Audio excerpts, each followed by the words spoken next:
12장 18절부터 24절에 옛 언약과 새 언약을 대조합니다. 옛 언약 그리고 새 언약을 대조하는데 특별히 7가지로 대조를 해놨어요. 옛 언약과 새 언약 안에서 어떻게 대조를 했는지 창조적으로도 묵상을 해보는 거예요. 자, 먼저 18절 너희는 만질 수 있고 불이 붙는 산과 침침함과 흑암과 폭풍과 쭉 나가볼게요. 나팔 소리와 말하는 소리가 있는 곳에 이른 것이 아니라 여기에 이른 것이 아니라 22절에 보면 이런 표현을 해요. 그러나 너희가 이른 곳은 그렇죠? 그러니까 찾으셨어요? 19절에서 너희는 이러이러한 곳에 이른 것이 아니고 너희는 이미 너희가 이른 곳은 시온산과 이제 이렇게 이어져 가는 거예요. 그래서 여기 이르지 않고 또 이르다라는 단어. 이 단어는 이 프로세르코마이라는 이 단어는 현재 완료 형태인데 이게 지금 그래서 어떤 의미냐면 현재 완료 즉 이미 도착해 있고 현재에도 영향을 미치고 있는 거예요. 그러니까 이미 도착해 있다. 이걸 꼭 기억하셔야 돼요. 이미 도착해 있다. 그리고 현재에 영향을 미친다. 이걸 기억하셔야 돼요. 그래서 새 언약, 이 창세로부터 옛 언약을 통과해온 믿음의 공동체는 이제 새 언약의 시대에 도착해 있다라는 거예요. 이 언약에 대해서 제가 히브리서 강의하면서 계속 설명을 쭉 드려왔는데 그러니까 여러분 다시 이전으로 돌아가면 안 돼요. 다시 이전으로 돌아가서도 안 되고 또 혹시 어떤 유행하는 메시지가 있다 할지라도 우리는 이 새 언약 안에 머물러 있어야 됩니다. 할렐루야. 지금 여러분 홍수가 나면 그 홍수물을 마실 수가 있나요? 홍수물을 못 마시죠. 이 아모스에 보면은 뭐예요? 물이 없어 생기는 기갈이 아니라 말씀을 듣지 못한 기갈에 대해서 언급하고 있는데 지금 우리가 그런 표현 많이 하잖아요. 말씀의 홍수다. 말씀의 홍수 시대다. 유튜브만 틀면 얼마나 다양한 메시지를 들을 수가 있습니까?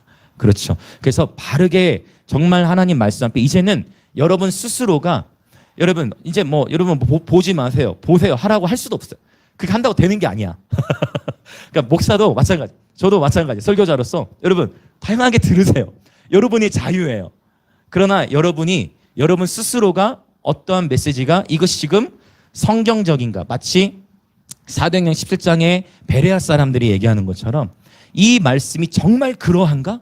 정말 이거 성경적이야? 정말 이거 하나님의 말씀이니까 이거를 여러분 스스로가 분별할 수 있는 힘을 키우셔야 됩니다. 그래 여러분이 신앙생 이제는 여러분 일주일에 한 번 주일 설교만 가지고 신앙생활을 유지할 수가 없고 일주일에 한 번 설교 듣는 곳으로 여러분이 말씀의 양식 먹는 걸 대체하시면 안 돼요. 반드시 여러분이 날마다 그 은혜의 보좌 앞에 이거 설명드렸죠? 은혜의 보좌 앞에 나가서 하나님 말씀으로 교제하셔야 돼요. 여러분 스스로가 단단한 음식을 먹을 수 있도록 할렐루야. 여러분이 말씀으로 충만해지셔서 여러분이 모든 영적인 활동들을 분별하시고 판단하실 수 있어야 됩니다. 너무 중요해. 그러려면 제가 꼭 말씀드려요. 여러분이 유튜브 설교 보시는 것만큼 성경을 읽으셔야 돼요. 아멘? 어떤 말인지 이해되세요? 만약 여러분이 신앙서적을 많이 읽고 또 유튜브 설교도 듣고 하는데 여러분 스스로가 성경을 안 본다. 그러면 저와 여러분의 심령에도 누룩이 들어와요. 이 누룩은 나도 모르게 들어와. 그래서 하나님의 말씀보다 어떤 한 사람의 가치관이 정립될 수가 있어요. 이거 꼭 기억하십시오. 네. 이런 얘기 하려고 했던 게 아닌데 나오는 거예요 지금. 그때 성령께서 뭔가 우리에게 말씀을 주시는 거예요. 그래서 여러분 꼭 기억하시고 유튜브도 좋고 신앙서적도 너무 좋지만 제일 중요한 건 여러분 스스로가 이게 무교병이에요. 사실은 설교는 좀 더 편해요. 왜? 어쨌든 좀 더 재미있고 좀 더 예화도 들어가고 막 하잖아. 근데 이 성경은 어때요? 좀 이게 정말 맛있다. 내 입에 꿀보다 더 달다. 이렇게 돼야 되는데 무슨 말 이해되세요? 그냥 이 성경 말씀 내가 읽고 이걸로 그냥 주님 앞에서 날마다 기도하고 예배하는 이게 막 내 입에 너무나 달다. 다윗의 뜻. 내 입에 꿀보다 더 단이다. 천천 금은보다 내게 더 좋으면 돈보다 더 좋아야 되는데 꿀보다 더 달아야 되는데 그렇죠? 그게 이제 쉽지가 않다. 이게 되어질 때까지는 날마다 습관이 될 수 있도록 여러분이 시간을 세팅하셔야 되는 할렐루야.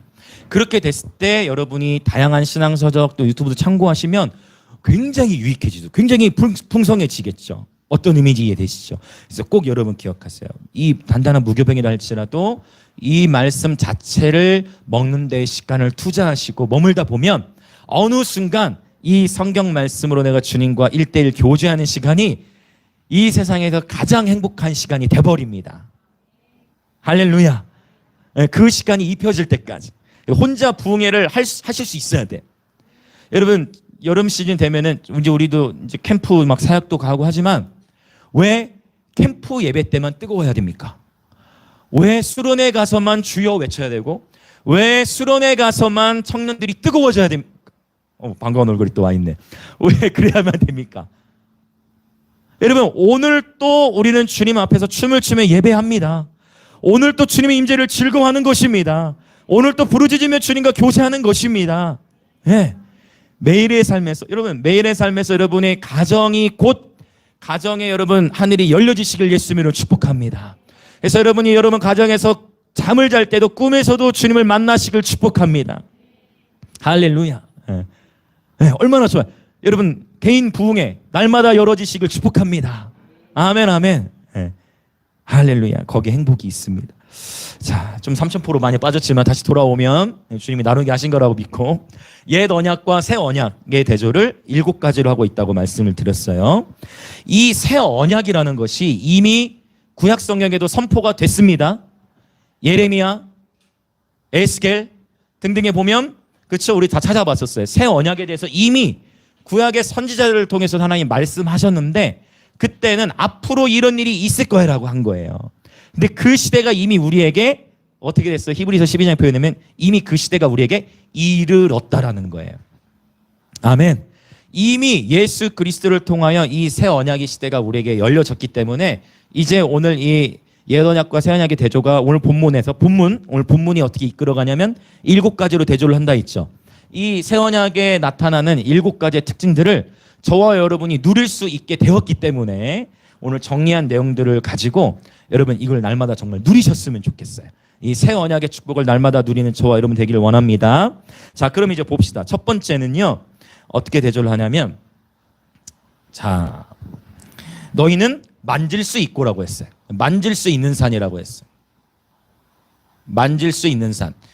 자, 옛 언약하에서 이 옛 언약을 하나님께서 모세에게 출애굽기에서 모세에게 주실 때 하나님이 언약을 주셨던 산이 어디예요? 어느 산입니까? 네, 신의 산이죠. 이렇게 창조적으로 묵상을 해나가는 거예요. 만질 수 있는 산, 신의 산이에요. 그러면 이것과 이제 대조되는 새 언약은 22절에 나오겠죠? 그러나 너희가 이른 곳은 어디다? 찾으셨죠? 시온산. 그 다음에 시온산을 또 어떻게도 표현했어요? 살아계신 하나님의 도성. 이 단어, 이 도성이라는 단어는요, 이 도성은 사실 폴리스예요. 헬라어로 폴리스. 그래서 이 폴리스는 어떤 의미냐면 시티, 즉 도시를 의미합니다. 그러니까 이제 사실 번역이라는 것이 굉장히 중요한데 이게 파스칼은 사실 번역을 반역이라고 표현했는데 도성하면 여러분은 뭐가 떠오르세요? 도성하면 성이 떠오르죠. 근데 사실은 이걸 어떤 의미라고요? 도시를 의미해요. 도시하고 성하고 같아요, 달라요? 달라요. 이해되시죠? 그러니까 이런 표현으로 우리가 이해할 수 있는 게 이런 표현을 또 우리가 요한계시록 20장도 주의해야 될 부분이 있어. 요한계시록 20장에서도 1000년 동안 그리스도께서 다스리신다라고 표현을 했는데 요한계시록 20장 하면 저와 여러분이 떠올리게 되는 것은 기본적으로 뭐가 떠오르세요? 요한계시록 20장 하면 뭐 떠오르세요? 여러분 잘 안 떠오르시나요?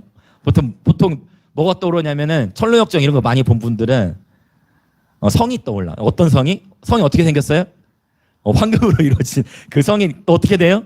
반짝반짝하는 그런 게 떠오르게 돼 있어. 그게 잘못됐다라는 표현으로 말씀드린 게 아니고 이제 어떤 한 단어를 봤을 때 우리가 이제 선입견이 생겨질 수 있는 요인들이 있는데 사실 이게 하나님의 도시라는 그런 의미로 번역이 돼야 돼. 자, 그 다음에 또 어떻게 표현을 해놨어요? 시온산과 살아계신 하나님의 도성인 하늘의 예루살렘. 이게 다 같은 거를 지금 표현하고 있습니다. 자, 옛 언약은 신의 산에서 주어졌어요. 새 언약은 너희가 이룬 곳은 시온산, 이미 그 시온산에 이르렀다. 구약에서도 이 시온에 대해서 굉장히 많이 말씀하시는데, 구약에서는 이 시온은 무엇을 상징하냐면 하나님께서 임하신 장소, 하나님께서 거룩히 여기시는 장소, 하나님이 거하시는 장소 등등으로 구약 성경에 언급을 해 놓았어요. 그런데 요한계시록 14장에 가서 보면, 요한계시록 14장에서 어린 양과 함께 시온 산에 서 있는 바로 인침을 받은 14만 4천의 무리들이 언급되고 있습니다. 요한계시록 14장에서도 지금 어떻게 표현을 해요? 어린 양과 함께 시온산에 섰는, 시온산에 이미 서 있는 예배자들을 언급하고 있다라는 것입니다. 그래서 지금 오늘 이 본문이 12장 특별히 22절부터 24절의 내용은요, 요한계시록의 이미지를 압축시켜 놓았다고 볼 수도 있어요. 제가 이거 22절, 24절도 굉장히 길게 설명할 수도 있는데 그렇게 하면 다 주무실 거예요. 그래서 이걸 조금 압축해가지고 그럼 주무실 거예요. 굉장히 흥미롭게도 22절, 24절을 요한계시록을 아니 압축시켜 놓은 거예요. 그래서 그렇게만 이제 이해를 해 놓으시고, 벌써 이 시온산 이미지만 해도 요한계시록 14장과 벌써 연결이 되어지죠. 자, 시온산, 하나님의 도성, 하늘의 예루살렘에 우리가 이르렀다라는 것입니다.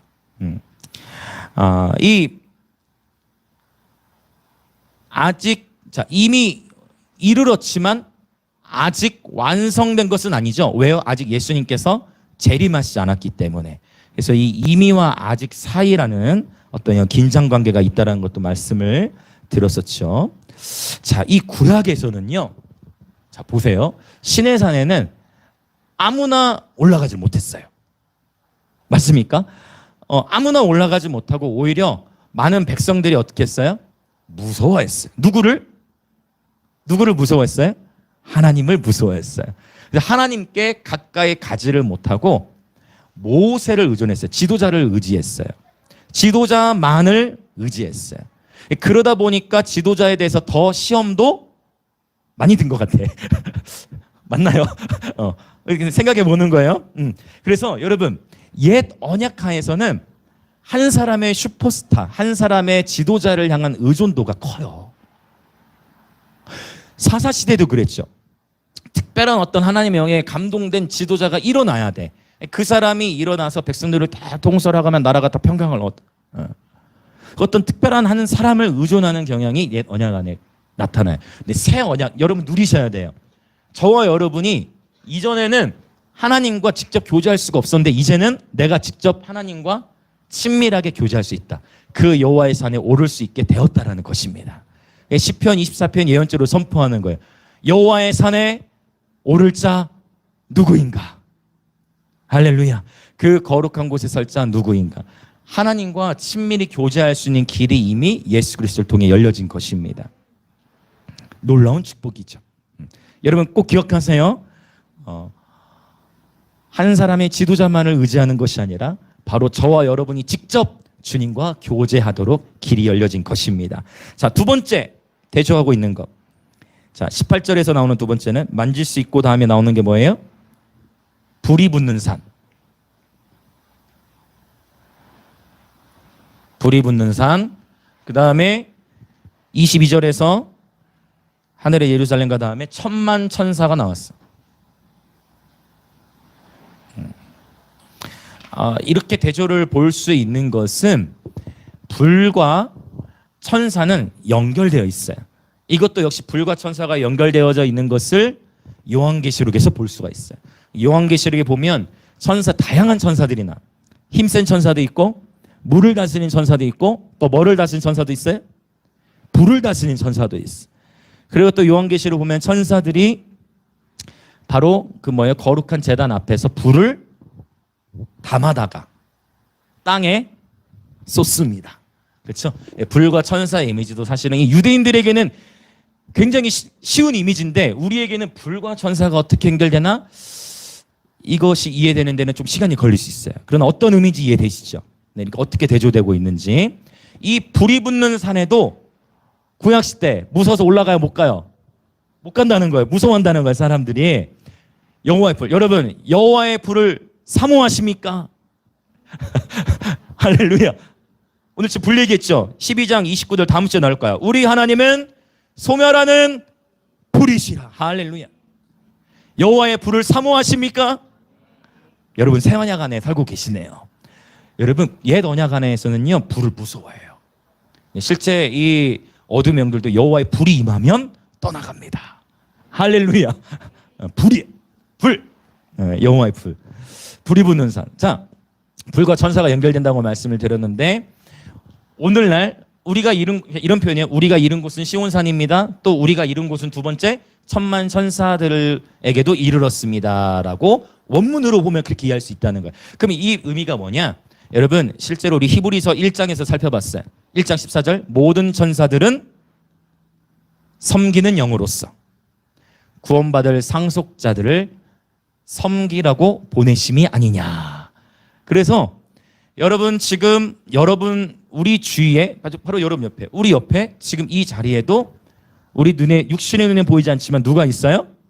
천사들이 함께하고 있어요. 우리가 이르렀어요.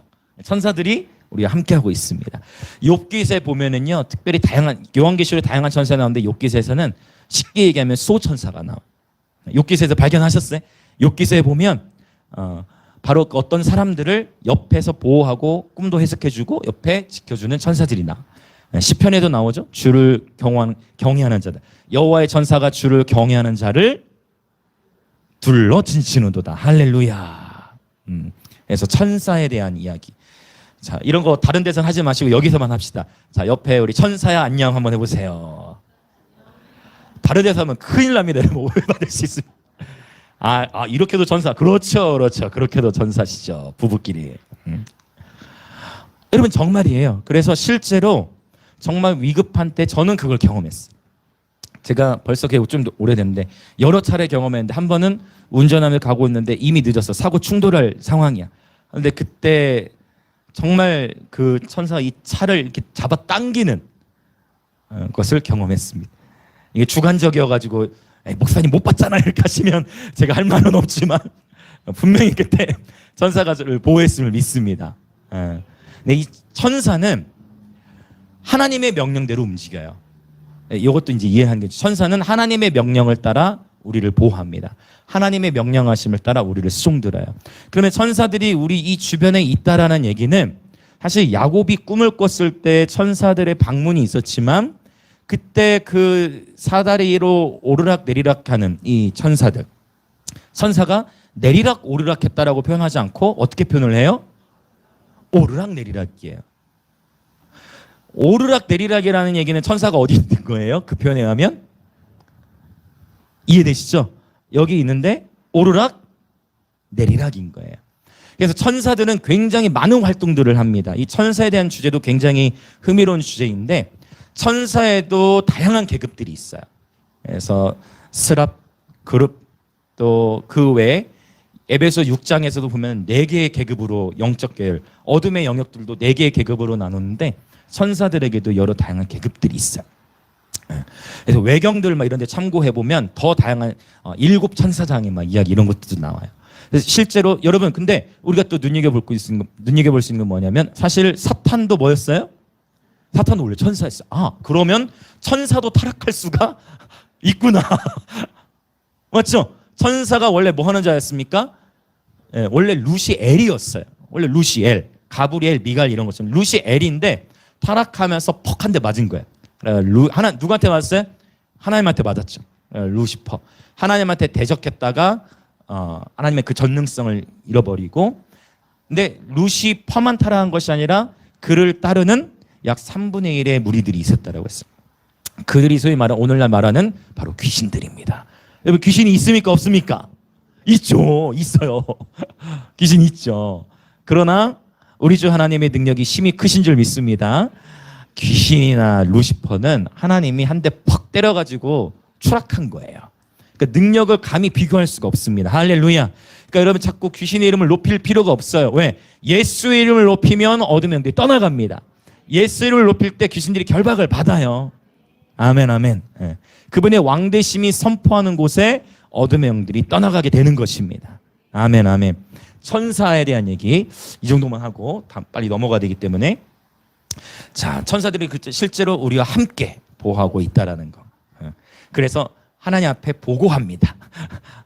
하나님 앞에 보고합니다. 오르락 내리락 하면서. 네, 흥미롭죠? 자, 천만천사. 자, 이제 세 번째 비교할 것. 18절에 보면 만질 수 있는 산, 불이 붙는 산, 그 다음에 뭐가 나오냐면, 그렇죠. 이제 잘 찾으셨어요. 침침함. 이 침침함이라는 단어는 좀 되게 어두운 느낌이 있죠. 그래서 이 침침함, 뭔가 눈이 침침하다 할 때 쓰는 것처럼 뭔가 흐릿해, 뭔가 뿌연 상태, 뭔가 명확하지 않은, 뭔가 다 드러나지 않은 그런 느낌에 해당하는 단어인데, 이것과 대조되는 단어가, 그러니까 이게 지금 히브리서 12장, 다시 말씀드려요. 히브리서는 굉장히 정교하게 구성되어 있는 거예요. 이거 우리 1장부터 계속 살펴본 거잖아요. 지금도 이것도 대충 쓴 게 아니야. 왜 하필 대조하는 것도 7가지로 하냐는 거죠. 그렇죠. 요한계시록처럼. 왜 7인이어야 됩니까? 왜 7 나팔입니까? 왜 7 대접이에요? 왜 다 하나님이 의도하셨다라는 거예요. 뭔가를 우리 가운데 메시지를 주고 계신 거예요. 7이라는 것은 완전함을 상징하니까. 자, 참 하나님 너무 재밌으신 분. 저만 재밌는 것 같긴 합니다. 하나님 너무 재밌으시고, 왜 이렇게 하나님 너무 이렇게 수학적으로 말씀하시고, 욥기서는 하나님이 과학적으로 말씀하시잖아요. 저 하늘의 별과 삼성과 묘성의 띠를 네가 보느냐. 자연과학도 얘기하잖아요. 저 낙타 봐라. 낙타가 왜 이렇게 멍청한 줄 아냐? 내가 낙타에게 지혜를 안 줬다. 자연과학. 그렇죠? 저 까마귀 봐라. 까마귀가 왜 우는 줄 아냐? 오늘 까마귀 얘기하셨는데, 까마귀가 우는 것은 먹을 것이 없어 배고파 나를 향해 부르는 거다. 하나님 말씀하시. 까마귀가 우는 것은 하나님을 향해 부르짖는 거라 했잖아요. 배고파. 자연과학 욥기서에 나오고. 하나님은 너무 재밌으신 분이에요. 여러분, 하나님의 말씀과 사랑에 빠지시길 축복합니다. 할렐루야. 너희가 이룬 것은, 이제 천만천사 다음에 나오는 게 뭡니까?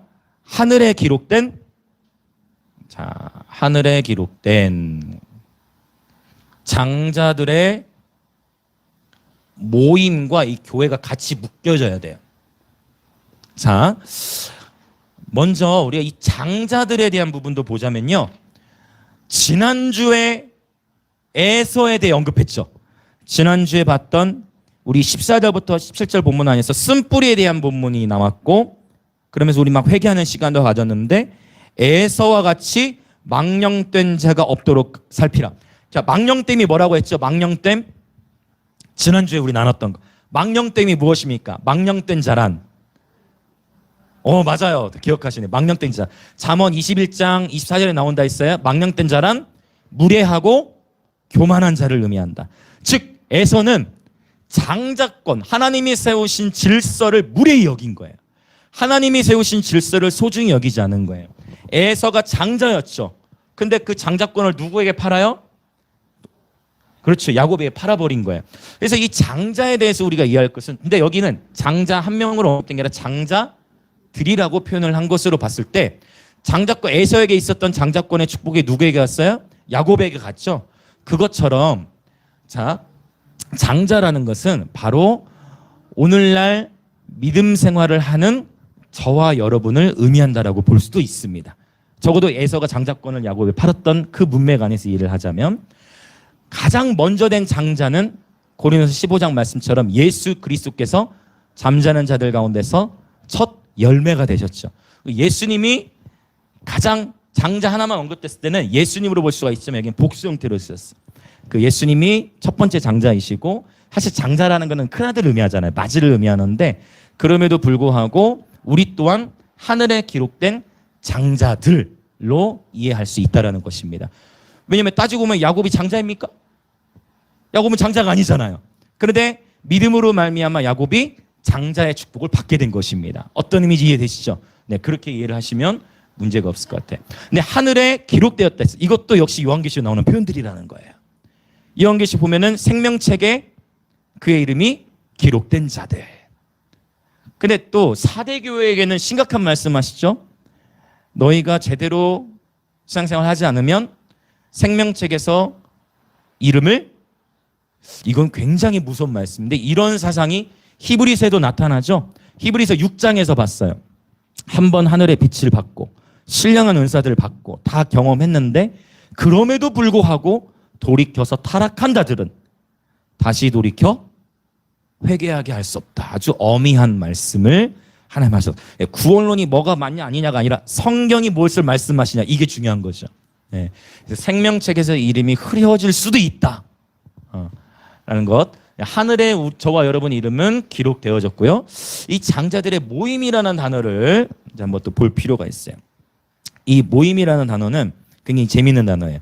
이 파네기리스라는 단어인데, 이 파네기리스가 어떤 의미냐면은, 파네기리스, 축제라는 의미가 있어. 특별히 자, 올림픽 아시죠? 올림픽이 언제 시작됐습니까? 올림픽? 그리스에서 시작이 됐죠. 그리스에서부터 왜 올림픽이 오늘날에도 4년마다 이루어지냐면, 고대에도 4년 내지 5년마다 이 올림푸스 행사를 했어요. 그러고 봤더니 12장 1절에서 뭐 얘기 나왔어요? 12장 1절에서 올림픽에서 뭐 합니까? 마라톤 하잖아요. 그렇죠? 그러니까 지금 이 성경이 기록된 당시에 상황과 문화 속에서 이 말씀을 지금 풀어나가는 거예요. 맞잖아요.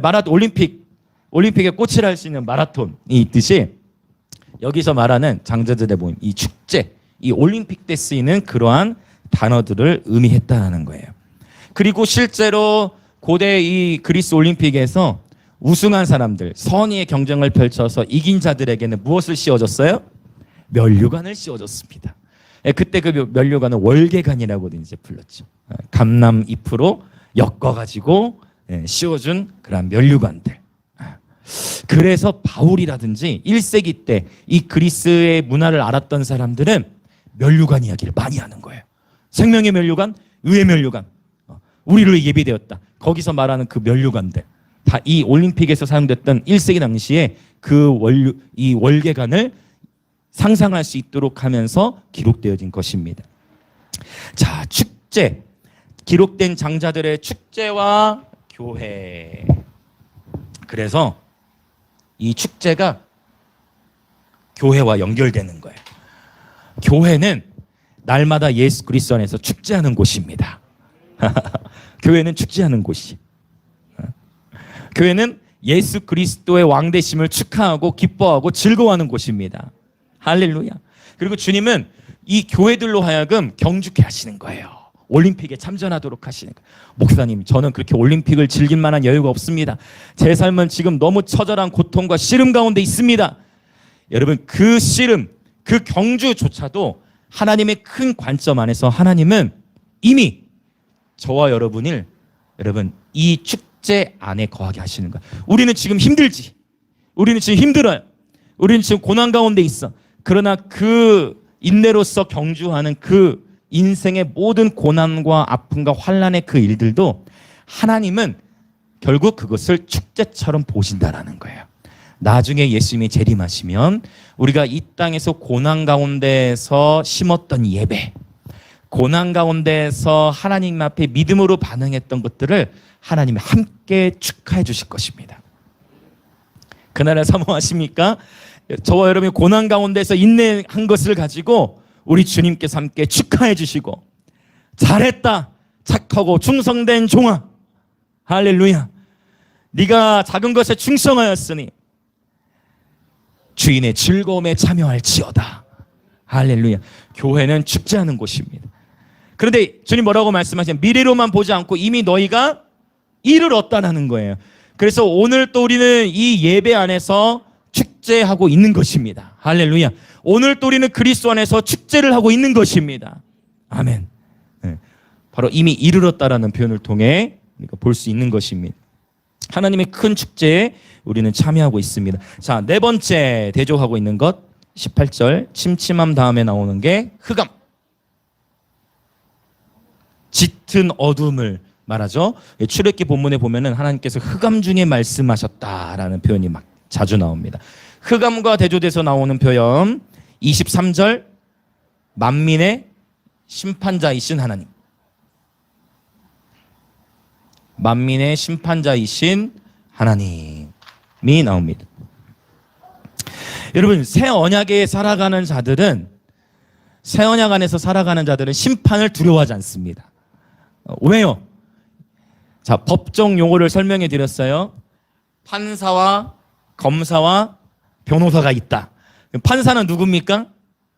하나님 아버지, 하늘의 재판장. 마귀는 어떤 역할을 해요? 끊임없이 우리의 죄를 계속 참수해. 형량을 어떻게든지 우리 삶을 올가매. 마귀는 계속 우리를 참수해. 검사와 같아. 근데 성경에 봤더니 요한일서 이런 표현이 있죠. 예수 그리스도는 우리의 대언자이시자 변호자이시다. 변호사라는 단어를 실제 씁니다. 예수님이 우리의 변호사와 같으신 거예요. 예수의 피로 말미암아 새 언약, 짐승의 피가 아닌 예수의 피로 말미암아 예수의 피로 말미암아 세워진 새 언약 안에서 우리는 예수의 피로 말미암아 자유함을 얻었고 하나님의 심판을 두려워하지 않게 되어졌어요. 예수께서 행하신 일로 말미암아. 할렐루야. 네, 바로 이것이죠. 자, 우리는 심판을 두려워하잖아. 왜? 하나님께서 무죄를 선언하시기 때문에. 이것이 복음입니다. 마땅히 죽어야 할 저와 여러분이 예수께서 행하신 일로 말미암아 심판이 유월된 것입니다. 그래서 우리는 하나님의 심판을 두려워하지 않고 하나님의 심판을 사모하는 자들입니다. 아멘. 주 예수여 속히 오시옵소서. 하나님의 공의와 정의가 이 땅 가운데 강과 하수처럼 흐를지어다. 주님의 심판을 사모하는 것이죠.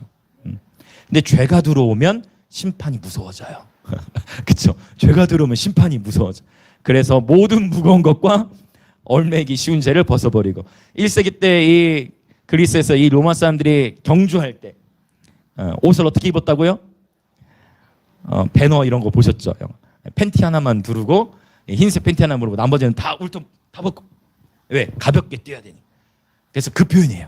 모든 무거운 거 다 벗어라. 얼매기 쉬운 죄도 다 벗어버려라. 가볍게 뛰어라. 할렐루야. 주님께서 하박국 선지자를 통해 말씀하신 내가 너의 발을 사슴의 발과 같게. 하나님께서 저와 여러분의 발을 사슴의 발과 같게 하신다는 건 뭐냐면 가볍다라는 거지. 여러분 가벼우십니까? 여러분 오늘 또 그리스도 안에서 자유하십니까? 하나님은 저와 여러분의 삶에 자유하기를 원하시고 사슴의 발과 같이 가볍게 하신다라고 했어요. 근데 벌써 이 세상의 근심과 걱정과 염려가 오면요 뚫려요. 세상의 근심, 걱정, 염려거리, 관계 문제, 재정의 문제들이 오면은 벌써 무게가 확 눌려가지고 막 우울해지고 침체되고, 그렇죠? 또 죄로 인한 무게. 그래서 히브리서는 선포합니다. 모든 무거운 것과 얼매기 쉬운 죄를 벗어버릴지어다. 할렐루야, 할렐루야. 만민의 심판자신 하나님. 자, 다섯 번째 또 대조하는 것, 폭풍. 그리고 23절에서는 자, 온전하게 된 의인의 영들. 온전하게 된 의인의 영들. 이들은 히브리서 12장 1절에서 봤던 구름같이 둘러싼, 기억나시죠? 구름같이 둘러싼 허다한 증인들과 연결돼요. 온전하게 된 의인들. 이미 믿음 안에서, 그쵸? 하늘에 있는 믿음의 성도들. 그분들이, 자, 하늘에 있는 우리 믿음의 선배님들. 히브리서 11장에서는 아벨로부터 해서 에녹, 노아, 이들이 지금 뭐 하고 있다? 저와 여러분을 응원하고 있다. 마라톤 경주하고 있어요. 저와 여러분이 힘들어. 주님 힘들어요. 주님 나 저 사람 때문에 너무 힘들어요. 주님 나 이 문제 너무 힘들어요. 나 자유하고 싶어요. 옆에서 하늘의 증인들이 뭐 하고 있다? 우리를 응원하고 있다. 하나님 나 주님 사랑해요. 주님밖에 없어요. 근데 인내해야 돼. 열심히 삶을 살아내야 돼. 하늘에서 구름같이 둘러싼 허다한 증인들이 응원하고 있다. 이 이미지 계속 12장이 연결되는 거예요. 온전하게 된 의인의 영들. 자, 그렇죠? 육체적으로는 이 땅에서 이미 죽은 믿음의 형제들을 의미합니다. 폭풍과 대조되죠. 왜? 이들은 안식을 누리고 있죠. 폭풍이라는 것은 굉장히 시끄럽고 굉장히 강하고 어미하죠. 예. 폭풍과 정반대로 평온하게 안식하고 있는 바로 온전하게 된 의인의 영들. 자, 여섯 번째 대조하고 있는 것, 나팔소리. 그리고 뭐가 대조됩니까? 나팔소리와 함께 새 언약의 중보자. 새 언약의 중보자이신 예수님 이라고 표현하고 있어요. 여러분, 예수님께서 새 언약 아래 살아가는 자들인 저와 여러분을 위해 중보하십니다. 예수님이야말로 사실 가장 완벽한 중보자이세요. 그분은 선입견 없이 중보하시거든요. 우리는 누군가를 위해 중보할 때에도 내가 원하는 방식으로 주로 중보하거든요. 근데 우리 예수님은 가장 완벽한 중보자이십니다. 할렐루야. 중보기도 우리도 많이 해야 되지만 가장 완벽한 중보자이신 예수님이 계시다는 거예요. 저와 여러분을 위해 중보하십니다. 여러분, 무엇을 두려워하십니까? 하나님 보좌 우편에서 저와 여러분을 위해 중보하는 예수님이 계십니다. 할렐루야, 할렐루야. 자, 이런 표현이 히브리서 8장 6절에서 남았었어요. 더 아름다운 직분, 더 좋은 약속, 더 좋은 언약의 중보자. 자, 7번째 대조하고 있는 것, 말하는 소리. 그리고 히브리서 12장 24절에서 자, 이제 이게 중요하죠. 24절에서 아벨의 피보다 더 나은 것을, 아벨의 피보다 더 나은 것을 말하는 뿌린 피. 아벨의 피보다 더 나은 것을 말하는 뿌린 피라고 표현하고 있습니다. 뿌린 피. 예수 그리스도의 피를 분명히 얘기하는 건데, 예수님이 십자가에서 피를 흘리셨죠. 그런데 흘린 피라고 하지 않고 뿌린 피라고 했어요. 아니, 흘린 피라고 해야 되는 거 아니에요? 예수님이 십자가에서 받아라 하고 피를 뿌리셨나요? 아니죠. 받아라, 이건 내 피다, 마셔라, 이렇게 하지 않았잖아요. 십자가에서 피를 흘리셨는데 지금 히브리서 12장에서 어떻게 표현해요? 뿌린 피라고 해요. 흘린 피라 하지 않고 뿌린 피라고 표현해. 근데 이게 이런 표현이 베드로도 이런 표현을 썼어요. 베드로전서 1장에서도 보면은 예수 그리스도의 피뿌림이라는 단어를 쓰는데, 이 표현은 정확히 어디에서 나온 거냐면 구약 성경에서 나온 거예요. 그리고 역시 요한계시록에도 예수께서 입으신 옷 봤을 때 어떤 옷이었어요? 그게 피 뿌린 옷 맞습니다. 할렐루야. 이게 다 이런 단어들이 그냥 대충 쓴 게 아니고 1.1획도 그냥 쓴 게 아니에요. 한 단어도 주님 그냥 쓴 게 아니고 다 이렇게 연결되어서 창세기부터 요한계시록에 다 이렇게 연결되어져 있다는 것이죠. 구약에서 나온 표현인데 이제 이 뿌린 피에 대해서 나누고 기도를 하려고 해요. 자, 예수 그리스도의 피 뿌림에 대해서 한번 이해를 해봅시다. 구약의 상징들을 살펴보려고 해요. 첫 번째, 이 뿌린 피가 무엇을 의미했는가? 구약의 배경을 봤을 때 먼저 우리가 출애굽기 12장에 보면 어린 양의 피를 문 임방과 좌우 설주에 이렇게 뿌린 거예요. 그렇죠? 문 임방과 좌우 설주에 피를 발랐다라는 것입니다. 그래서 하나님께서는 이스라엘 백성들의 집에 발라지거나 또는 뿌려진 피를 보실 때 그 집에 또 이 표현이 나와. 그 집에 어떤 자들? 장자들. 맞죠? 그 집의 장자들이 죽임을 당하지 않았다라는 거예요. 흥미롭죠? 다 이렇게 또 연결이 되어지고 있어요. 그래서 뿌린 피가 의미하는 첫 번째는 구원이에요. 구원. 그러니까 아벨의 피도 사실은 아벨의 피는 순교의 피를 의미하죠. 그러나 아벨의 피는 지금도 땅에서 호소하고 있다고 했어요. 창세기 4장에 보면 순교의 피인데 억울함을 극복해야 돼. 그래서 예수의 피가 아벨의 피보다 더 나은 것을 말하는 것은, 아벨도 히브리서 11장에 보면 믿음으로 예배를 드렸죠. 그 아벨이 참 예배자였다라고 성경은 기록함에도 불구하고 아벨의 피가 잘못됐다는 게 아니고, 아벨의 피도 참 순교의 피이고 참 예배자였지만, 그러나 예수 그리스도의 피는 아벨의 피보다 더 나은 이유가, 아벨의 피는 사람을 구원하지 못하죠. 그러나 예수의 피는 바로 우리를 구원하십니다. 아멘. 예수의 피는 우리를 구원하신다는 것. 자, 뿌린 피가 의미하는 첫 번째 구원이고, 자, 두 번째는 무엇이냐? 이건 한번 찾아볼게요. 출애굽기 24장. 출애굽기 24장.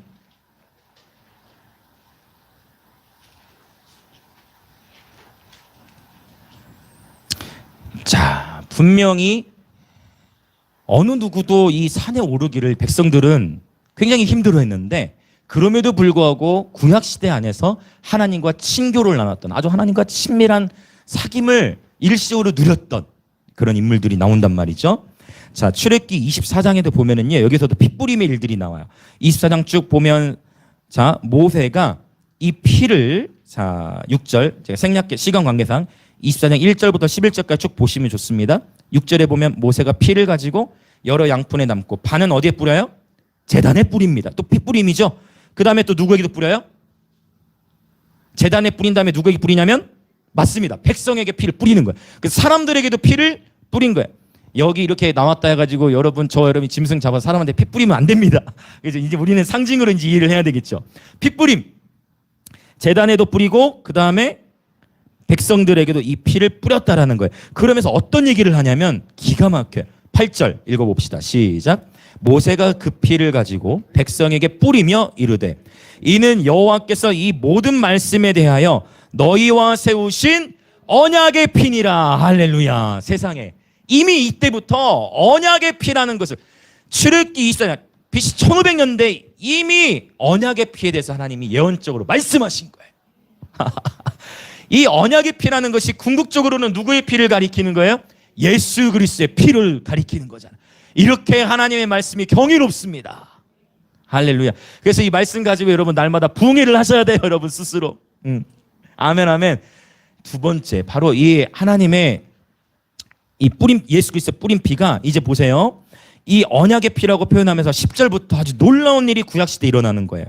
9절, 10절, 11절 우리 읽어봅시다. 시작. 모세와 아론과 나답과 아비후와 이스라엘 장로 70인이 올라가서 이스라엘의 하나님을 보니 그의 발 아래에는 청옥을 편듯하고 하늘같이 청명하더라. 하나님이 이스라엘 자손들의 존귀한 자들에게 손을 대지 아니하셨고 그들은 하나님을 뵙고 먹고 마셨더라. 할렐루야. 구약에서 이런 일이 일어난 거야. 아니, 하나님을 보면 죽는 거 아닙니까? 하나님을 보면 죽어야 되잖아요. 구약에서 분명히 그랬잖아요. 하나님 보면 죽는다 했잖아요. 근데 그럼에도 불구하고 죽지 않은 이유가 뭐예요? 뭐 때문에? 피예요. 그게 열쇠. 죽지 않는 거야.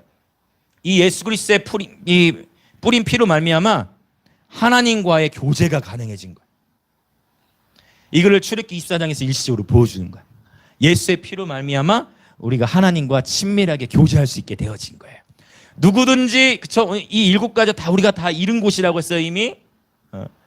하나님과 친밀하게 교제할 수 있게 되어진 것입니다. 와, 너무 놀랍죠? 여러분, 오늘날에도 장로님들께서 다 이러시면 얼마나 좋겠어요. 아멘, 아멘. 그쵸? 우리 이 대한민국에 있는 모든 교회들의 장로님들이, 그쵸? 야, 얼마나 좋습니까? 얼마나 아름답습니까? 모세, 이 제사장들과 함께 장로님들이, 와, 함께 하나님을 만나고 함께 하나님과 교제하고, 이것이 우리가 꿈꾸는 성경적인 장로의 모습이 아니겠습니까? 할렐루야. 그러면 교회가 얼마나 행복하겠어요. 그렇죠. 제사장 그룹과 장로 그룹이 함께 아름답게 동역하면서 함께 하나님의 얼굴을 배웠고 함께 먹고 함께 교제, 축제, 함께 하나님을 배웠고 먹고 마셨, 하나님과 함께 먹고 마시는 교회. 할렐루야. 우리 영광님, 제가 그렇게 되기를 원합니다. 하나님과 함께 먹고 교제하는 교회가 되어질지어다. 아멘. 아멘, 아멘, 아멘, 아멘, 아멘. 할렐루야. 경산하니 좋습니다. 아멘. 바로 이거예요. 뵙고 하나님을 배웠고 먹고 마시는 것입니다. 바로 이 피를 통해서 죽지 않게 되는 것이죠. 하나님과 교제가 가능해졌어요. 세 번째, 이것은 민수기 19장에 나오는 언급인데, 민수기 19장에도 보면 어떤 사람이 부정해졌어요. 그러면 그는 피 뿌림이 없이 하나님의 성소에 들어갈 수가 없었어요. 그래서 부정해진 사람은 붉은 암송아지의 재, 그리고 피와 물이 섞인 것을 뿌립니다. 그래서 부정함을 제거한 것입니다. 그래서 세 번째 뿌린 피가 의미하는 것은 정결. 정결을 의미한다고 볼 수 있어요. 그러니까 아벨의 피는 순교한 피니까 고귀한 피이지만 그럼에도 불구하고 아벨의 피가 우리에게 정결함을 주진 않아요. 근데 아벨의 피보다 더 나은 것을 말하는, 그렇죠? 지금도 말하고 있는 거예요. 말했다가 아니라 말하는, 지금도 우리에게 말하고 있는 뿌린 피, 예수의 피. 여러분 언제든 예수의 피에 호소하시기 축복합니다. 여러분 언제든 예수의 피에 호소하세요. 예수께서 채찍에 맞으심으로 내가 나음을 입었도다. 예수의 피로 말미암아 나의 생각이 구원을 입었도다. 예수의 피로 말미암아 나의 양심이 씻김을 받았습니다. 예수의 피, 예수의 피, 예수의 피. 끊임없이 예수의 피, 예수의 피. 예수의 피가 우리를 정결케 합니다. 예수의 피가 우리를 깨끗게 하십니다. 요한일서 1장 7절 그 아들 예수의 피가 우리를 깨끗게 하십니다. 할렐루야, 할렐루야. 자, 네 번째, 이거는 레위기 8장에 보면은 나오는데 바로 거룩입니다. 또 구별이라고 할 수도 있겠죠. 예수의 피가 우리를 구별해. 특별히 레위기 8장에 보면 제사장들을 위임하는 장면이 나와요. 제사장들을 위임식 장면에서 어떤 사람이 제사장직에 들어가기 전에 먼저 어떤 의식을 행하느냐. 레위기 8장에 있어요. 오른쪽 귀, 그리고 오른손 엄지손가락, 그리고 맞습니다. 오른발 엄지발가락에 피를 뿌려요. 왜 뿌려요? 왜 뿌립니까? 상징이죠, 상징. 왜 뿌리냐면 이제 너의 귀는 나의 것이야. 이제 너의 모든 행동은 나의 뜻대로 해야 돼. 그렇죠? 너의 귀가 나의 피로 구별된 거야. 너의 행동은 나의 피로 구별되는 거야 라는 것을 상징하는 거예요. 여러분, 소리. 세상의 소리에 귀를 기울이지 마시고 지금도 말하고 있는, 그렇죠? 지금도 말하고 있는 예수의 피, 바로 복음의 귀를 기울이시길 축복합니다. 하나님의 말씀에 귀를 기울이시길 축복합니다. 예수님의 음성에 귀를 기울이시길 축복합니다.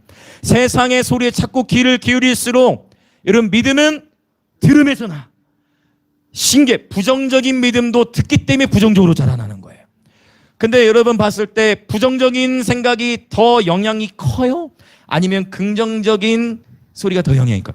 신기하게 칭찬과 축복과 격려는요, 아이고 잘한다, 아이고 잘한다 100번 1000번 해도 그러다가 한 번 부정적인 소리 들으면 확 나락으로 떨어져. 맞나요? 부정적인 소리는 영향이 굉장히 커요. 이거 에베소서에서도 굉장히 강조하고 있는 거잖아요. 그렇죠? 그래서 말이라는 것도 굉장히 중요한데 믿음은 들음에서. 그래서 우리는 계속해서 하나님의 말씀을 들어야 되고 하나님의 음성을 들어야 되고 그분의 소리에 귀를 기울여야 되는 것입니다. 이제 내 귀는 예수의 피로 말미암아 깨끗게 되어졌음을 예수님의 이름으로 선포합니다. 이것이 제사장들이 했던 관례라는 거예요.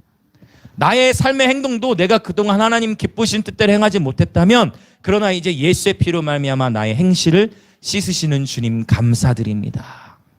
이것이 위임식, 제사장 위임식 때 있었던 행동입니다.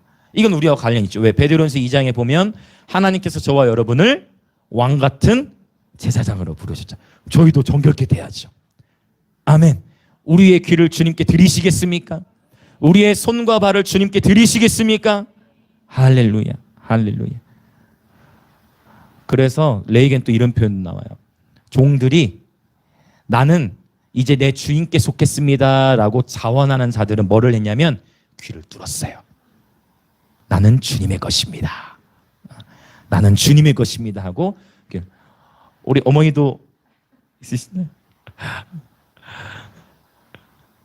귀를 뚫었어요. 나는 주님의 것입니다. 갑자기 그 찬양이 생각나네. 내 귀를 뚫으소서. 이거 한번 불러야 되겠네. 귀를 뚫는. 나는 주님의 것입니다. 소유라는 거예요. 할렐루야. 저와 여러분은 예수 그리스도의 것임을 선포합니다. 아멘, 아멘. 근데 의무로 하지 않았어요. 이게 복음이에요. 이게 하나님의 사랑이야. 하나님이 종들의 귀 뚫게 의무로 한 게 아니야. 7년 동안 네가 섬겨보고 나가도 돼. 그런데 자원함으로 나는 당신의 종이 되고 싶습니다 할 때 뚫는 거예요. 놀랍죠? 여러분 하나님은 강압적으로 너 이놈의 새끼 일로 와. 이놈의 새끼 이렇게 하자. 이놈의 새끼 일로 와. 그렇게 하자. 지난 금요일에 저희 둘째가 예배를 드리는데 앞에서 이제 예배팀으로 이제 강요를 안 하잖아요. 강요하면 안 돼. 강요하면 강요하면. 그런데 2주 전인가 간증을 주셨잖아요. 하나미에게 영적 전쟁 올 것 같다고 10살 아이인데. 근데 진짜 그렇죠? 자기 나름대로 자기가 소중히 여기는 거 잃어버리고 다시 한번 찾게 되는 과정 속에 있었는데 지난 금요일에 하나미가 오랜만에 또 예수님이 찾아오신 거예요. 그래서 예수님께서 자신감을 주시고 자기가 아끼던 카드가 있었는데 그거를 조금 멀리 해야 되겠다라는 그런 마음이 들었다는 거예요. 제대로 예수님을 만났구나. 분위기만이 아니라 정말 삶에 하나님 말씀하시구나. 그런데 그 이후에도 카드를 가지고 있긴 하는 것 같습니다. 그럼에도 불구하고, 그럼에도 불구하고 자원함으로 아이들을 기다려주고 아이들이 주님을 만날 수 있는 분위기를 열어줬을 때 그렇게 주님이 찾아오시고 주님과 교제가 일어나더라고요. 심지어 10살 아이에게도. 할렐루야. 아멘, 아멘. 거룩입니다. 예수의 피로 말미암아 저와 여러분의 귀와 행동, 손, 발 모든 행동이 구별되어졌습니다. 바로 뿌린 피, 거룩히 한다라는 거예요. 자, 그다음 마지막 이 5번째, 이 가장 핵심적인 건데, 뿌린 피에 있어서 아벨의 피보다 더 나은 것을 말하는 가장 큰 요인은, 여러분, 아벨이 순교를 당하면서 창세기 4장 10절에 보면 아벨의 핏소리는 땅에서부터 내게 호소하느니라 주님이 직접 말씀하셨어요. 그래서 아벨의 피하고 예수의 피 중에 가장 큰 차이, 이 다 큰 차이들인데, 5번째, 그 뭐냐면 바로 용서와 사랑이에요.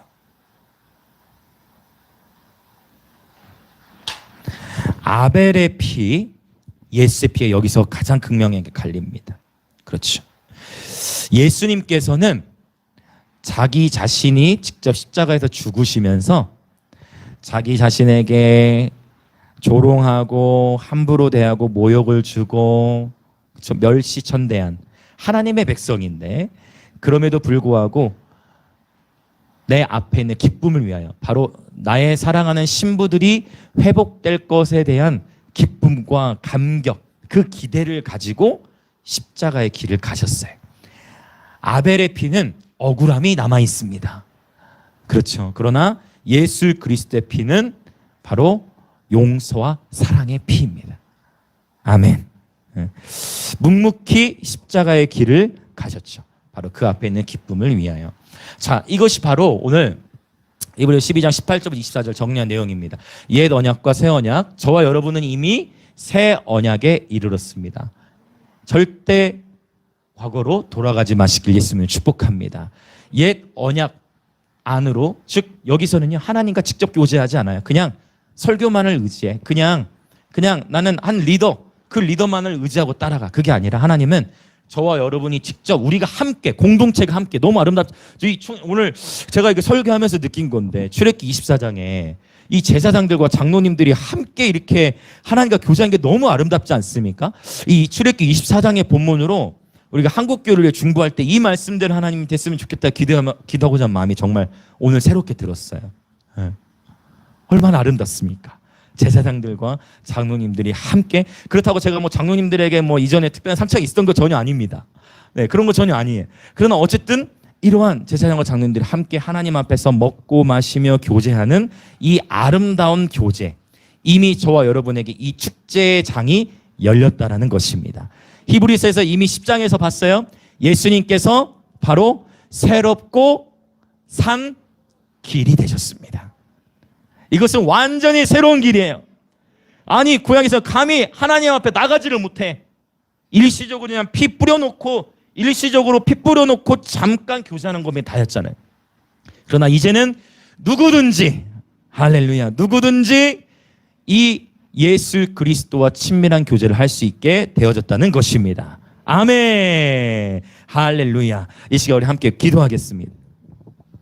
자, 오늘은 옛 언약과 새 언약을 각각 7가지로 대조하고 있음을 보았습니다. 저와 여러분은 이미 새 언약의 축복을 누리는 시대에 살고 있습니다. 이미 우리가 이 새 언약에 이르렀습니다. 옛 언약에서는요, 하나님과 사람 사이가 너무 멀어요. 하나님과 사람 사이가 너무 멀어서 하나님을 아버지라고 감히 부르지도 못하고 그냥 신이야. 당연히 그분은 신이신데 하나님과 교제 자체가 어려워. 마치 우리가, 여러분, 시대적인 흐름도 한번 살펴보신다면 유교시대, 우리가 불과 대한민국의 조선시대, 유교시대, 여러분, 우리 아버지들과 소통하지 못했잖아요. 무서워했잖아요. 위계질서. 그러나 여러분, 하나님은 창조주이실 뿐만 아니라 우리의 아버지가 되시는 거예요. 하하. 그분과의 친밀한 사귐. 예수의 피로 말미암아 이제 하나님과 사람 사이가 가까워진 거예요. 예수의 피로 말미암아 저와 여러분이 직접 꼭 목사님을 통하지 않고 여러분이 직접 예수님과 친밀한 교제를 나눌 수 있게 되어진 것입니다. 이 얼마나 큰 축복입니까? 그래서 이 시간 기도하기 원해요. 하나님 아버지, 이 새 언약의 축복을 날마다 누리며 살아가게 하옵소서. 날마다 하나님의 임재를 누리며 살아가게 하옵소서. 날마다 하나님의 천군 천사들의 보호를 받으며 살아가게 하소서. 날마다 예수 안에서 축제하는 교회로 살아가게 하소서. 새 언약의 중보자이신 예수님을 통해 심판을 두려워하지 않게 하시고 하나님의 심판을 사모하는 예배자 되게 하소서. 만민의 심판자이신 하나님 앞에 담대히 기쁨으로 나아가게 하소서. 아벨의 피보다 더 나은 것을 지금도 말하고 있는 예수 그리스도의 핏부림의 권세로 말미암아 구원과 하나님과의 교제와 정결함과 거룩함과 용서와 사랑의 은총을 날마다 누리며 살아가게 하여 주옵소서. 여러분, 하나님의 나라가 종말론적으로 예수님 재림하시면 완전히 완성되겠지만, 그러나 지금도 하나님의 나라를 우리는 누릴 수 있습니다. 하나님의 나라가 여기 있다 저기 있다 할 것이 아니요, 하나님의 나라는 너희 안에 있느니라. 오늘 그 하나님의 나라를 이제 누리기 시작하십시오. 저와 여러분의 삶에 새로운 예수 안에서 새로운 계절이 이르렀음을 선포합니다. 우리가 새 언약의 계절 안에 있음을 선포합니다. 이제부터 누리기 시작하세요. 여러분, 이제 신앙생활을 율법적으로가 아니라 강압적으로가 아니라 이제 예수와 함께 누리기 시작하십시오. 나의 마음은 쉽고 가볍다. 나의 마음은 온유하고 겸손하니 수고하고 무거운 짐진 자들아 다 내게로 오라. 내가 너희를 쉬게 하리라. 이 시간 기도합시다. 같이 오늘 선포한 말씀 붙들고 주여 외치며 동서로 기도하겠습니다. 주여! 오 하나님 아버지, 이 새 언약의 축복을 날마다 누리며 살아가게 하여 주시옵소서. 날마다 하나님의 임재를 이제는 애쓰고 율법적으로 또 하나님을 두려워하고 하나님을 무서워하여서 하나님 앞에 말하지도 못하고 하나님 앞에 마치 뭔가 벽이 있는 것처럼 살아가는 것이 아니라 그 하나님이고 내 아버지이시니 나의 아빠이시니 나의 아빠이신 하나님과 날마다 친밀한 사귐을 누리게 하여 주시옵소서. 오 하나님, 주의 종 천사들을 통하여 우리를 보호하시고 주를 경외하는 자들을 둘러 진친다 말씀하시니 감사합니다.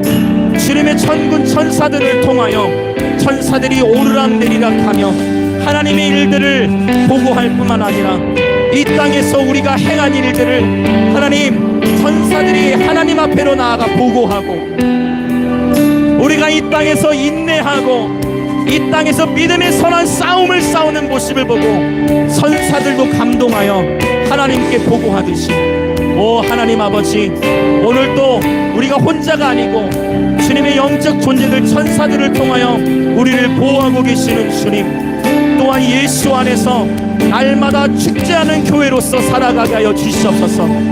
오 주님, 예수 믿는 것은 슬픈 것이 아니요, 예수 믿는 것이 그냥 내려놓아야만 하는 것이 아니요, 예수 믿는 것이 내가 포기해야만 하는 것이 아니라 그러한 관점에서만 접근하는 것이 아니라 예수 믿는 것은 내 삶의 즐거움이요, 예수 믿는 것은 내 삶의 기쁨이요, 예수는 나의 힘이요, 예수는 나의 즐거움이요, 예수는 나의 기쁨이라. 예수는 나의 힘이요, 예수는 나의 즐거움이요, 예수는 나의 기쁨이라. 아멘. 예수는 나의 힘이요, 예수는 나의 생명 생명이라. 자유하십시오. 예수는 나의, 우리는 이미 그 시온산에 이르렀습니다. 꿈참 소망. 예수는 나의 꿈이라. 예수는 나의 힘이요. 예수는 나의 생명이라. 예수는 나의 참 기쁨 참 소망.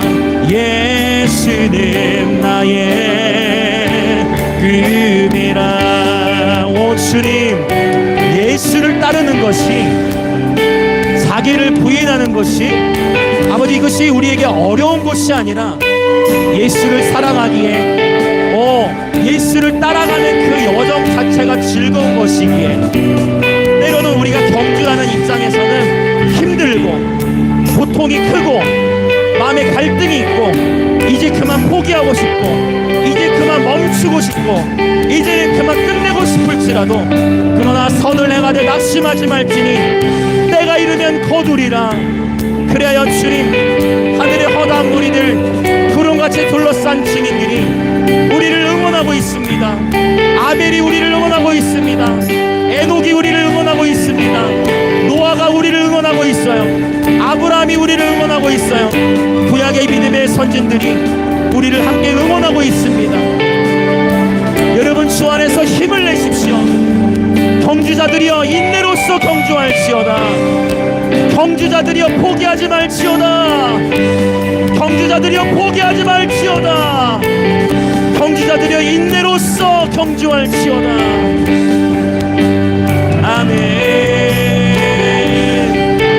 만민의 심판자이신 하나님 앞에 담대히 예배하는, 담대히 나아가는 그러한 주님의 용사들이자 주님의 신부들 되게 하소서. 아벨의 피보다 더 나은 것을 지금도 말하고 계시는 예수의 뿌린 피, 그 예수의 피 뿌림의 권세가 오늘 나의 가정과 나의 학교와 학원과 일터 가운데, 내 삶 가운데에 나타날지어다.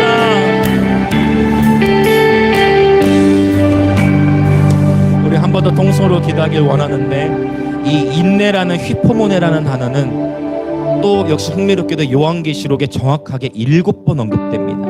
인내라는 단어도, 그 얘기는 결국 마지막 때에 그리스도의 몸은 반드시 이 인내라는 것, 그쵸? 인내와 믿음이 또 연결되죠. 인내라는 것, 인내해야 되는 것입니다.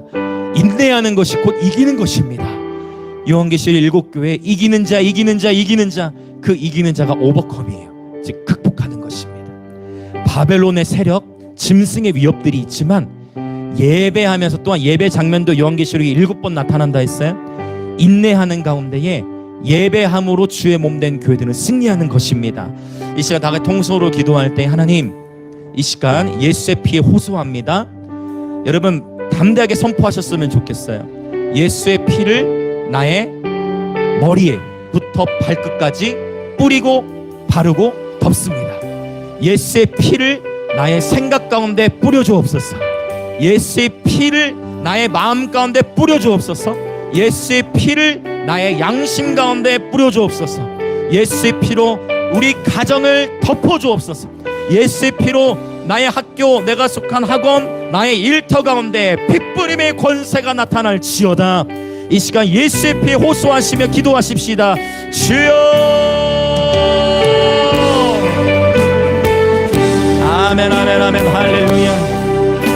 아멘 아멘 아멘 할렐루야. 예 할렐루야. 우리 주 예수 그리스도의 피를 뿌리고 바르고 덮습니다. 예수의 피로 나의 머리, 나의 생각, 나의 마음을 뿌립니다. 예수의 피로 그 핏뿌림의 권세가 나의 삶 가운데 나타나게 하옵소서.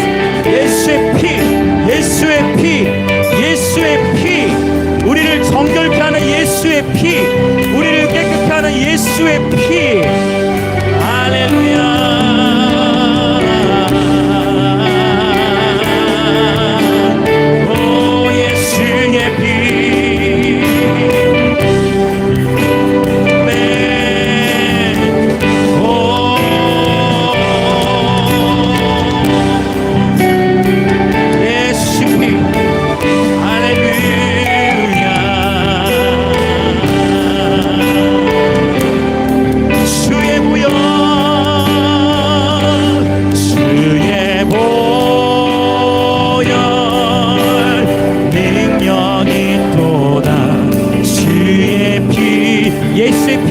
기도하십시오. 믿으오 주의 보혈 그 어린 양의 내음이 주가 피로다. 주의 보혈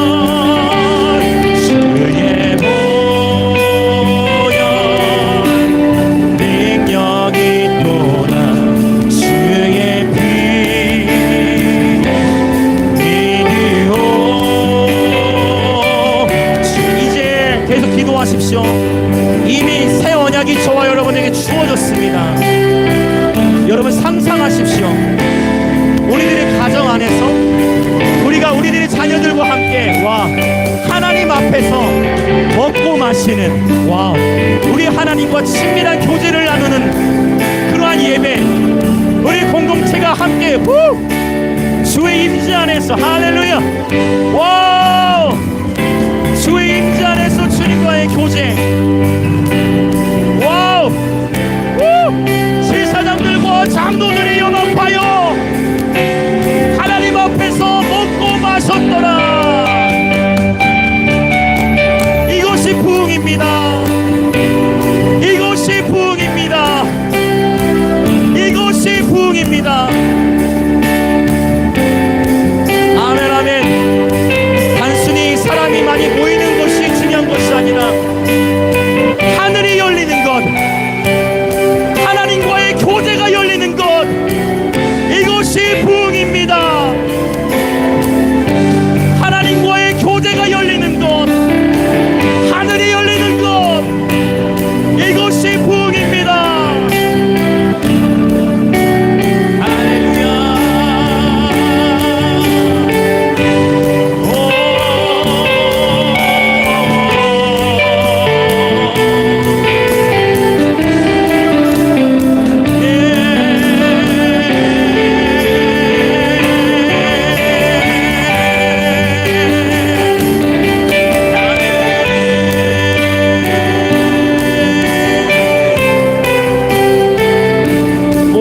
사모합니다. 할렐루야.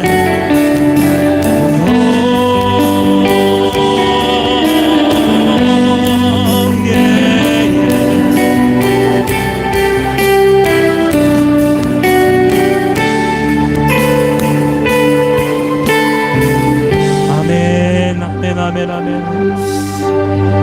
아버지 감사해요. 아버지 날마다 아버지를 누리고 싶습니다.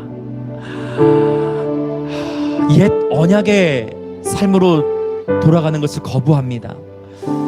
하나님, 우리는 이미 예수의 피로 말미암아 우리의 생각과 마음과 삶이 구별되어졌으며 오늘 우리의 귀를 들이니 주님 우리의 귀를 뚫어주옵소서. 예수의 피로 새롭게 되어진 생각과 마음, 삶, 예수의 피로 새로워진 정체성, 이 새 언약의 백성의 정체성을 가지고 날마다 하나님과 친밀한 교제가 이루어지게 하소서. 아버지, 오늘 이 자리에 모이는 모든 그리스도 몸의 지체들 가운데에 각 가정이 곧 교회가 되게 하시고, 각 가정에 곧 하늘의 문을 여시고, 각 가정에서 곧 자녀들과 함께 하나님과의 교제가 열리게 하여 주시고, 또 우리 공동체가 함께 연합하여 이렇게 예배를 드릴 때에는 예수 안에서 축제하며 주님의 임재 안에서 주님을 먹고 마시는 그러한 교제가 일어나게 하여 주시옵소서. 할렐루야 할렐루야. 아버지, 오늘 또 주 앞에 믿음으로 예물을 드린 모든 그리스도 몸의 지체들 축복하시되 하늘의 신령한 복과 땅의 기름진 복으로 축복하시고, 주의 몸된 교회는 아버지 재정적으로 핍절하지 아니하고 아버지 감비아와 북한과 인도를 넘어 계속해서 대한민국과 열방을 섬기며 나아갈 수 있도록 재정의 기름을 부어 주옵소서. 지금은 우리 주 예수 그리스도의 은혜와 하나님 아버지의 놀라우신 사랑과 성령 하나님의 감화 감동 교통하심이 예수 그리스도의 핏부림을 통하여 이제 새 언약의 백성의 삶을 살 수 있도록 아버지 길을 열어주신 주님의 그 말씀의 계시를 붙잡고 날마다 언제나 어디에 있든지 간에 우리 주 예수 그리스도와 친밀히 동행하며 친밀한 사귐을 누리는 그러한 예배자가 되기로 결단하는 영광임재교회 모든 성도들과 오늘 이 예배에 함께 참여하는 그리스도 몸의 모든 지체들 가운데에 지금으로부터 영원토록 함께 있을지어다. 아멘.